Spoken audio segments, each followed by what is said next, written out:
Since Confederation in 1867, two parties have really grabbed the narrative in Canadian politics: the Liberals and the Conservatives. However, they weren't always called Conservatives. So I thought it'd be a great idea to go into the history of conservatives in this country, and I did. We're on episode, I think, 7 now. We're going to be starting off where we left off in 1993. So where we left off was Kim Campbell loses the election. She doesn't lose it she missed out by 20, 30 seats. She got 2 seats, okay? The Progressive Conservatives went from huge majority to 2 seats. They lose official party status, and it's horrendous. The 2 seats that they win, there's one in New Brunswick, and then there's one in Quebec. And the one in Quebec is by Jean Charest, and he's going to become the new Progressive Conservative leader. So Kim Campbell steps down after the election results, and Jean Charest becomes the new leader.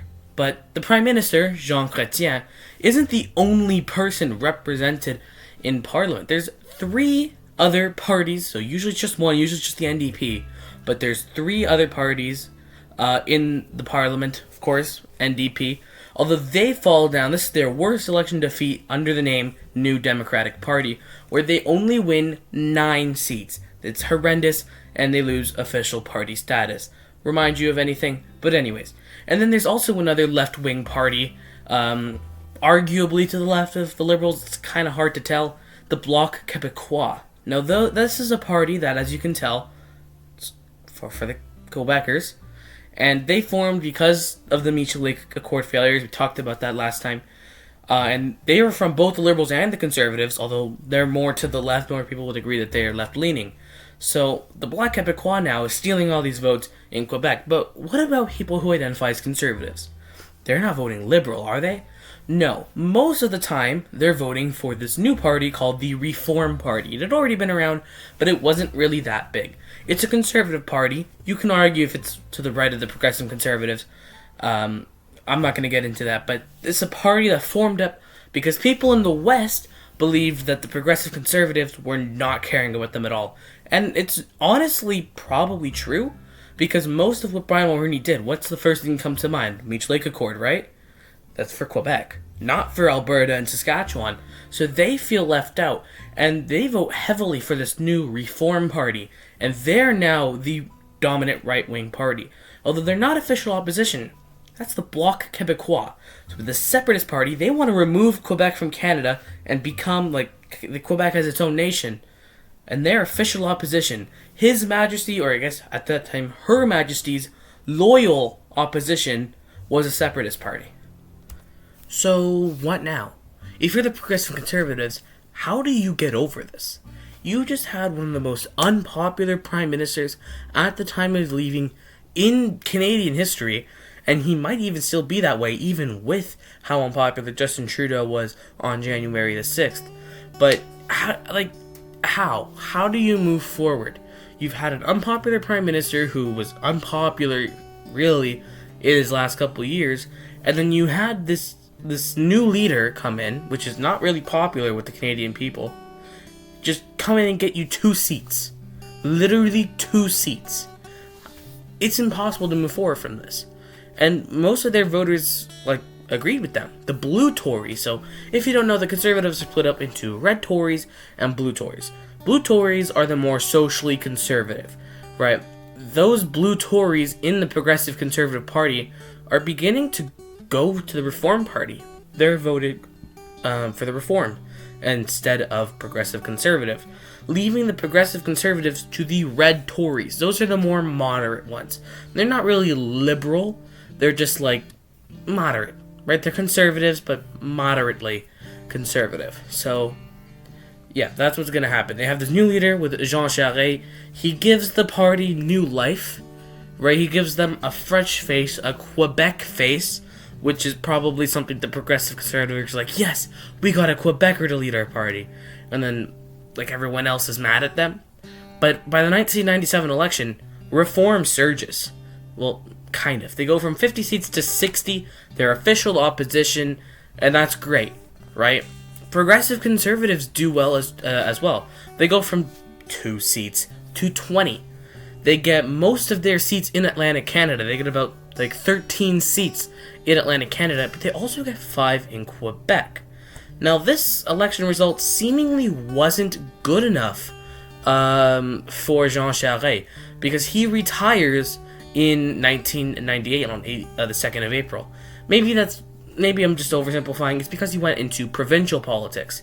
So he gets a new leader for the Progressive Conservatives, and that's Elise Wayne. She's this kind of interim leader, and she's the MP for St. John, and she's actually the other MP elected in 1993. So she's now this interim leader, but she's only there until November.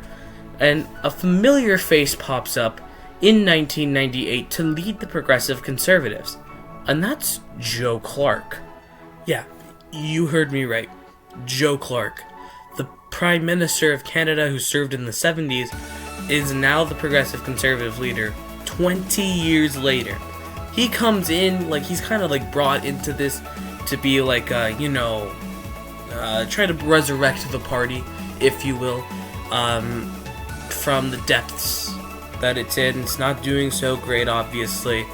It needs someone like Joe Clark to bring them back, a familiar face. Although it does anything but. Joe Clark's Progressive Conservatives, they lose 3 by-elections within the time frame between 1993 and 1997. So they go from 18 seats to 15. And the Reform Party isn't even doing much better, because Reform splits up. So basically, they're not called Reform anymore. They're called the Alliance Party. And this is because Joe Clark and the new leader of the Alliance Party, Stockwell Day, have already decided, you know what, maybe someday we'll become the same party again. Although, just not today, right? So, most people in the Alliance Party, they're saying, yeah, we should do this. But people in the Progressive Conservatives are more against a potential merger. But Stockwell Day, this leader, is not a popular leader. He is making gaffes every 3 seconds, and a lot of his MPs are flocking out of the party, and not even necessarily to the Progressive Conservatives, just away from Stockwell Day. However, voters didn't seem to get the memo. The Canadian Alliance actually went up in seats. They went from 58 seats 58 seats up to 66. And the Progressive Conservatives went down from 15 to 12, recording only 12% of the popular vote, their lowest share of it in their entire history, probably in even Canadian history for any party that considers themselves a major party, right? So it's failing. Progressive conservatism is failing, and by the next election, they're not even around. Yeah, so as I mentioned, they merged. Yep, the Progressive Conservatives and the Canadian Alliance actually did the thing. They merged. The Progressive Conservatives weren't merged by Joe Clark, however, he retired and came in with this guy called Peter MacKay, and he was their leader just for a little time in 2003 and refused to run in the resulting leadership convention for the newly branded Conservative Party. W for the names, am I right? And the Alliance Party leader wasn't Stockwell Day. He was gone. It was actually Stephen Harper. Yes, Stephen Harper. He won the resulting leadership convention in 2004 and went on to lead the party in the 2004 Canadian federal election. However, not everyone was happy. Mostly, a lot of people were, but not 100%. You see, the Alliance people were very happy because they merged, that they got what they wanted to do, and the Progressive Conservatives are happy because, whoa, they just went from barely an official party to the literal official opposition. But there's some people in the Progressive Conservatives, remember, they didn't want to merge.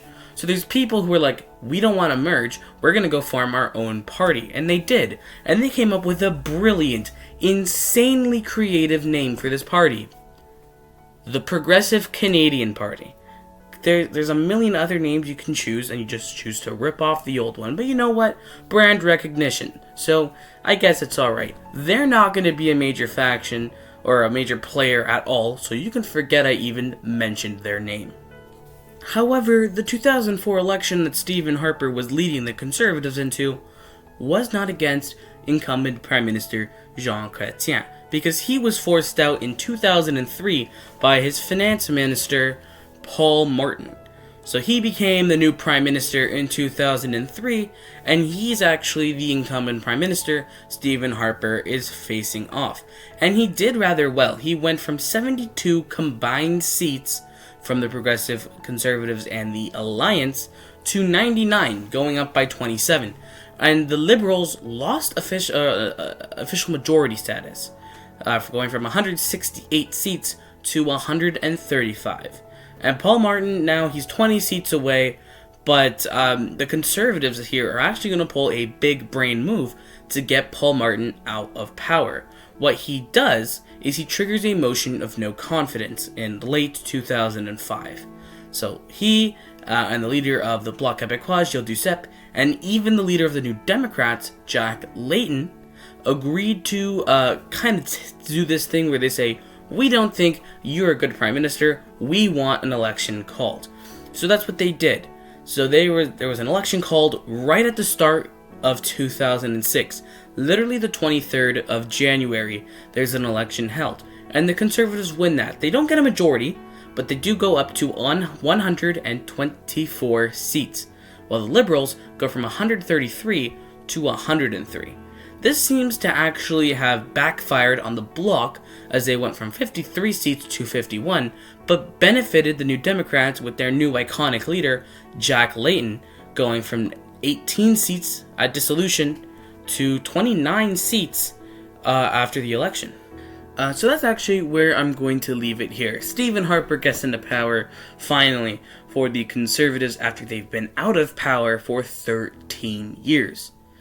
I'm just going to leave it here. I'm going to wait. I'm going to make you wait for the next one to see how that goes. In the next episode, as of right now, I don't think I see a reason why it wouldn't be the last episode in this series from 2006 to 2025. So it'd be the longest span of time, I believe. So hopefully, no, I don't think that's not true, but it's one of the longest in this series. So I hope you enjoyed this one, and I hope you enjoyed, or will enjoy, the next one. So yeah, thank you for watching. Peace.